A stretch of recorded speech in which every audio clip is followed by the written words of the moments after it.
Minister, tonight Leaving Cert students and their families are hurt, they are frustrated, indeed they are angry. And I have many emails, I've received many phone calls, I've received many messages, and to be honest I think a lot of them are absolutely gutted. They made it very clear the disruption to learning, and yes, stress and anxiety is a big part of it, the disruption to learning and the challenges in covering the course have been so significant that they felt, and I agree, that a hybrid model was the only way to ensure fairness. Instead, last night, via leaks in the media, which in itself it shows some disrespect, they were told that their views had not been listened to, that they had been disregarded. Minister, why have you not taken on what students have said and offered the choice that was delivered last year and delivered successfully? In recent weeks, Deputy, I have attended meetings with the advisory group on state examinations, which is representatives of students, parents, teachers, managerial bodies, the further and higher education sector and the SEC. Following on from this meeting, I met with members of the advisory group on a bilateral one-to-one basis and also had further engagement with each of them, of the representative bodies thereafter. I have listened carefully to what each of these stakeholders has had to say and examined each of their points. Following consideration of this matter by Government today, I announced the decision to operate an examinations approach for Leaving Certificate 2022 with significant further adjustments, as I previously outlined, to the examinations, and to provide students with a commitment, as I previously said, that the overall results in Leaving Cert 2022 will not be lower than those in 21. As the Deputy may be aware, as I previously said, it would not be possible to run accredited grades in the same manner as was run last year, as junior cycle data was unavailable for 1 in 4 of the students.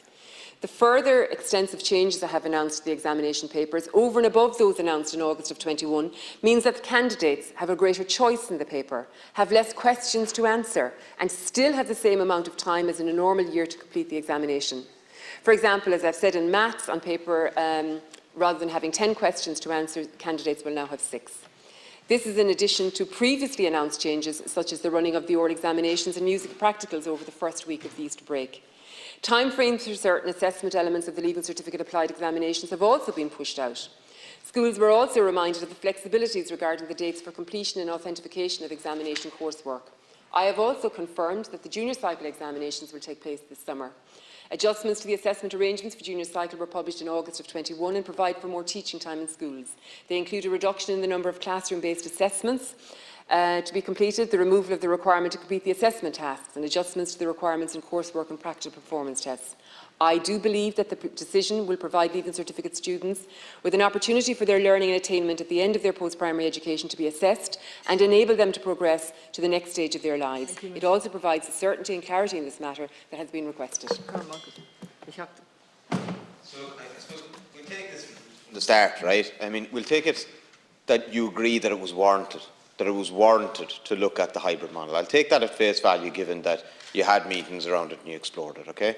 Now, the reasons that have been advanced against the hybrid model, first of all, assumes that the Leaving Cert in itself is equitable in a given year, which is not true. It's not entirely without merits, but it has significant flaws as well. The other main argument was, in fact, grade inflation, that actually the grade inflation would be too high. And actually, today, this has been introduced and it has been turned on the head by the government, whereas before today, the only people talking about it as a problem for this year's cohort were the opposition. The other issue in relation to standardisation, and I don't believe that that was insurmountable. I wrote to you last week outlining solutions for the quarter of the students that we don't have a baseline for, 3/4 we do, and how we could fill in that quarter. I don't believe that any of these obstacles were the problem. In reality, I believe that there was a view within the department that this idea of the Leaving Cert could be changed was gathering too much steam, and we need to draw a line under it. We need to draw a line under it, and we need to get back to the Leaving Cert as usual, which I think was the wrong approach. Thank you, Chair. I want to be very clear, as I've outlined already. I have engaged with all of the stakeholders, the parents, the students, the teachers, the school management bodies. I have listened to the proposals that they have put on the table, and I have evaluated each and every one of them. And primarily they were around making additional changes to the written papers and the exams as we would know them, and I answered that, and there are substantial additional changes have been made to the papers. I was asked also to consider grade inflation, and I'm amazed, Deputy, that the only one you heard speaking of grade inflation was opposition, because in actual fact, grade inflation was raised by many around the table, including students, and I have addressed the issue of grade inflation. In relation to the issue of accredited grades, that was also raised, and we did look at it, and it is important that there is a comparability or standardisation as part of the accredited grades process. And it is important, as we did last year, that the data that would be available would be the data belonging to the students, because that's the fairest, and I've been very clear that we are not in a position, because of the absence of data, to be as fair, the accredited grades to be as fair as they were last year to the class of 21.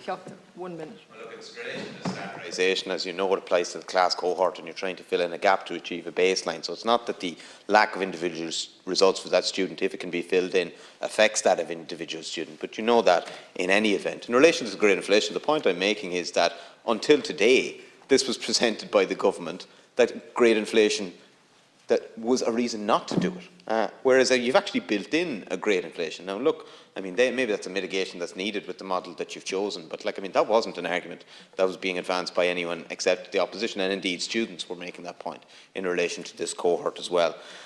The problem with additional choice within the papers on its own, and I think that this could have been accommodated with the hybrid model. I don't see that there's any reason that you couldn't have the written exam with additional choices within the paper and a choice, is the fact that teachers do not teach the course in the same way, and schools did not experience COVID in the same way. Some students, after obviously everyone had the same school closure, but access to devices would have affected that.